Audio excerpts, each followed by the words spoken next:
ناظرین کبھی رک کر سوچئے گا، یہ مناظر دیکھیے کہ کیسے ایک ننھی سی چڑیا جس نے نہ کسی تعلیمی ادارے سے کوئی انجینئرنگ کی ڈگری حاصل کی، نہ سکھانے اور سیکھنے کا کوئی بندوبست کیا، لیکن پھر بھی کیسی حیرت انگیز مہارت سے ایک ایک تنکا جوڑ کر اپنا آشیانہ بنا رہی ہے۔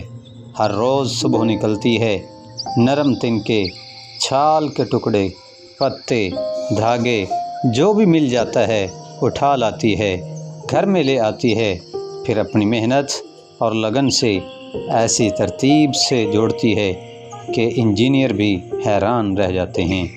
اس کا مقصد فقط ایک گھونسلہ بنانا نہیں، بلکہ اپنی اور اپنی آئندہ نسل کی زندگی کا تحفظ کرنا ہوتا ہے۔ اس چڑیا کو یہ علم کس نے سکھایا؟ کبھی سوچا آپ نے؟ اسی ذات نے جس نے ماں کے پیٹ میں بچوں کو رزق عطا فرمایا، جو درختوں کی بلندیوں تک بغیر کسی چیز کے واسطے کے پانی پہنچا دیتا ہے۔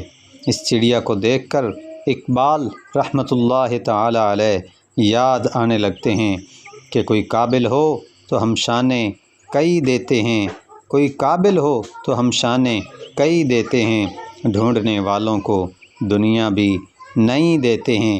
جیسے یہ چڑیا محنت کر رہی ہے، اللہ پاک اس کو صلہ دیتا ہے، انسان کو بھی ضرور دے سکتا ہے۔